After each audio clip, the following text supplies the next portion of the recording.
When people go missing on vacation, it can be even harder for families to bring their loved ones home safe. As well as the logistics of searching for someone in another city or even another country, it can sometimes be a while before someone even notices they're missing, as they're not expected to keep the same routine as their ordinary lives. Number 5. Eli Rolland was 18 years old when he decided to travel to the other side of the world to study in New Zealand for 6 months. Originally from France, Eli traveled to West Auckland in September of 2019 and was almost at the end of his stay in New Zealand when he vanished without a trace in March. Without explanation, he left the house where he'd been living with the host family on the evening of March 6th. He took only a small backpack with him but didn't return that night. The following morning, he was spotted on CCTV at a train station which is only about a 10-minute drive away. He caught a train to the nearby New Lynn, where CCTV cameras spotted him walking down the street. There haven't been any confirmed sightings of him since. Where he spent the night of March 6th and why he was in New Lynn remains unknown. Phone data puts him about 12 kilometers west of the train station on a road which would take him to a nearby beach, which is a popular tourist destination famous for its black sand. Some have speculated he went there to collect some sand to take home with him. One unconfirmed sighting of Eli put him closer to the coast, riding an Uber bike. The residents of a small coastal community noticed the teenager wearing jeans despite the warm weather and riding the bike towards the beach. Later in the day, they noticed the bike parked on a street corner.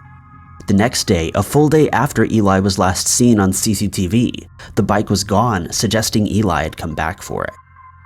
While Eli had mostly been enjoying his time in New Zealand, a number of people noticed that he was acting a little bit strangely during his stay.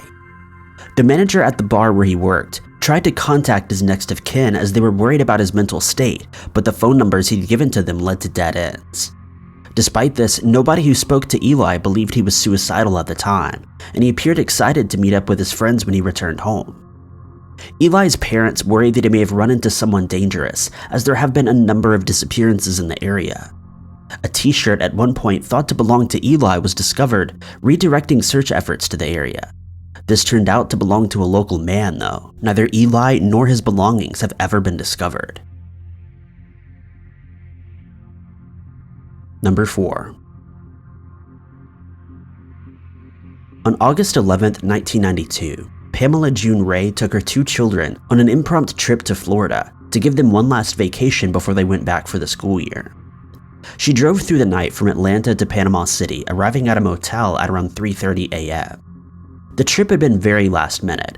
Her sister and nephew had originally wanted to come along, but it was getting late in the summer and her sister still needed to do school shopping, so decided to sit this vacation out.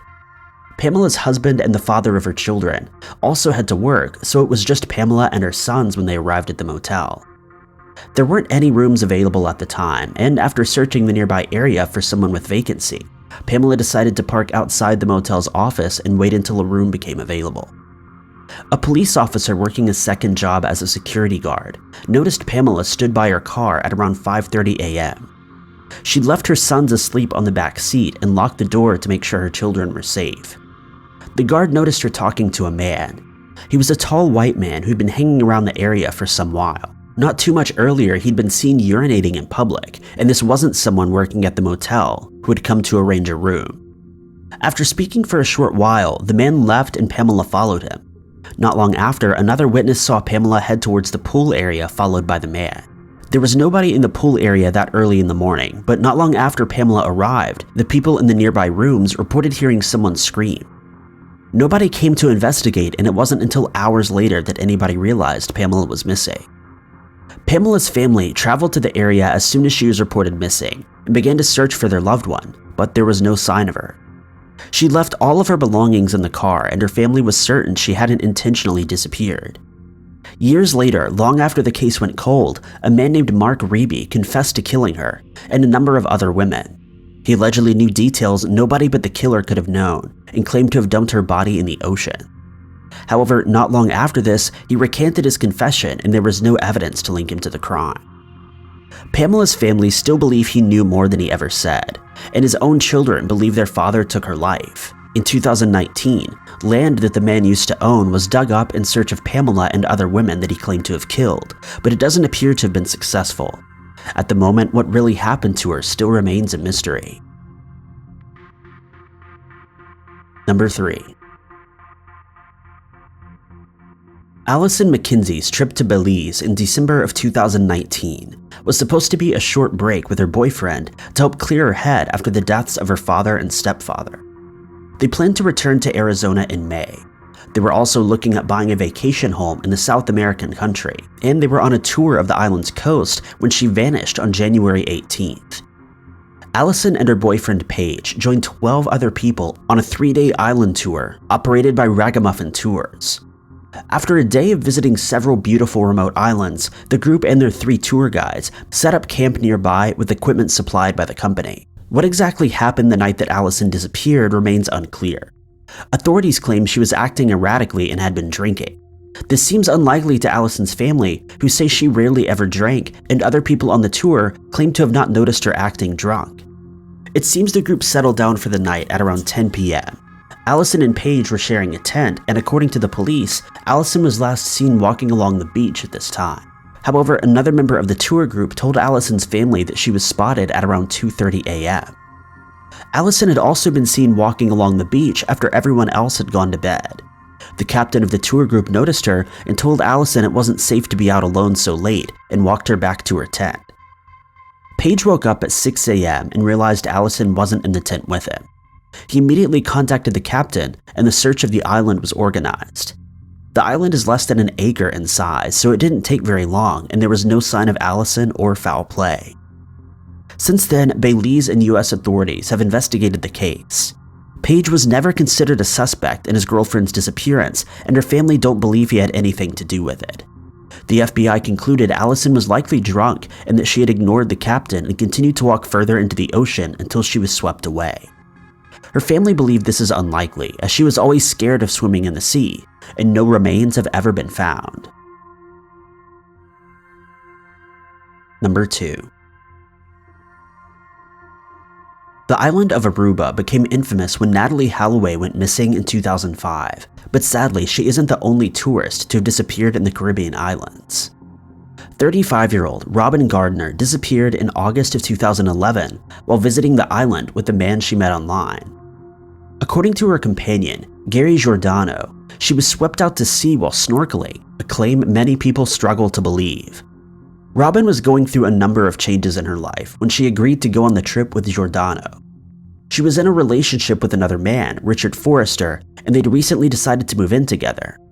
She'd also recently lost her job as a patient coordinator at a dental office. It was with all this going on that she decided to go on a vacation with Giordano.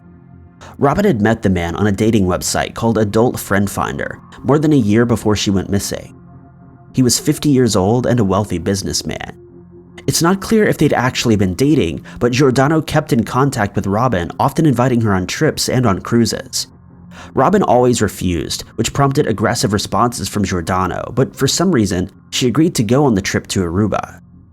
Robin told her boyfriend she was going to Florida with her parents, and not long before she left, the two had an argument, though the topic of which was unknown. She did travel to Florida, but shortly after she arrived in the state, she jumped on another flight to Aruba. She and Giordano arrived in Aruba on July 31st, 2011. On the first day of the trip, everything seemed fine, but staff and fellow tourists on the resort noticed Giordano acting strangely on August 2nd. At around 4 p.m. that day, the couple went to a bar and grill restaurant. According to the waiter that served them, the man immediately jumped up to introduce himself and Robin and mentioned where they had traveled from. Robin appeared to already be tipsy when she arrived and didn't eat much of the salad that she had ordered. They took a photo together where Robin could be seen wearing her favorite dress. Not long after, they were seen walking along the reef, though the witness never saw them get into the water. In fact, they actually left the beach and drove away, according to the witness. According to Giordano, they went snorkeling, but at some point he lost sight of Robin and she vanished. Less than 2 hours after they were seen leaving the restaurant, Giordano reported Robin missing. Many people suspect Giordano was involved in the disappearance, especially after it emerged that he had a life insurance policy on her. He was arrested on suspicion of murder and manslaughter and spent 4 months in prison but was never charged. there was not enough evidence to bring a case against him, and while Robin is presumed dead, no body has ever been found. Number 1. The case of Miriam Barter is one that's been puzzling investigators and her family for more than 2 decades. Miriam was 51 years old at the time of her disappearance in 1997. She had 2 adult children and was prone to whirlwind romances. She worked as a teacher in Queensland for 3 years and was well loved at the school where she worked, but by 1997 she was looking for something new and exciting to do with her life. Without much in the way of warning, she sold her home, resigned from her teaching position, and set off on a year-long trip to the United Kingdom. Her neighbor and friend drove Miriam to the bus station on June 23rd, where she would go on to catch a bus to the airport. This was the last time anyone from Miriam's old life would ever see her.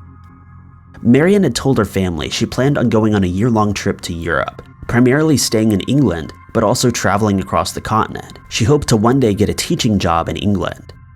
A few days after she left Australia, she sent her daughter Sally a letter with a postmark from Kent, letting her know that she'd arrived safely. Over the next month, she would send numerous letters and postcards from around southern England. There was no talk of any change of plans or anything unexpected. On August 1st, Miriam called her daughter, and she was still in England at the time, and it didn't seem to be anything unusual. However, this would be the last time that Sally ever spoke to her. The postcards and letters stopped coming. It was unusual, but Sally wasn't too concerned. It wasn't until her brother's birthday came and went without any contact from Miriam that she realized something was very wrong. It was unlike her mother to not even call her son and wish him a happy birthday. Sally called her mother's bank only to discover someone had been making daily withdrawals of $1,000 for almost 4 weeks. They would put this money into another account, and the transactions were being made from Australia. Naturally, this was worrying, as Miriam was still believed to be in England at the time. In a strange twist, this turned out to be not true. Less than 2 days after Miriam spoke to Sally on the phone, a woman using her passport arrived in Australia. The name on the passport wasn't Miriam Barter, however. Miriam had in fact legally changed her name to Florabella Natalia Marian shortly before traveling to England. She continued to go by her previous name, but it was in her new name that the passport she was traveling had been issued. According to Miriam's passenger card, she was married and living in Luxembourg and only planned to stay in Australia for 3 days. Sally contacted the police, but the case wasn't taken seriously, and she was later told by police that Miriam had been located and that she no longer wanted contact with anyone in her old life. However, there was not any evidence of this, and the case reports were sloppy and had incorrect details. In 2019, after a lot of work by Sally, police finally reopened the case into Miriam's disappearance. It was too late for her son, who had already passed away, but hopefully the renewed effort in the case will give Sally some answers. Thank you guys so much for watching. If you liked this video, be sure to click that like button. Also, don't forget to subscribe and click that notification bell to keep up to date with all of our future uploads. But I've been Ty Knotts, and I'll catch you guys in the next video.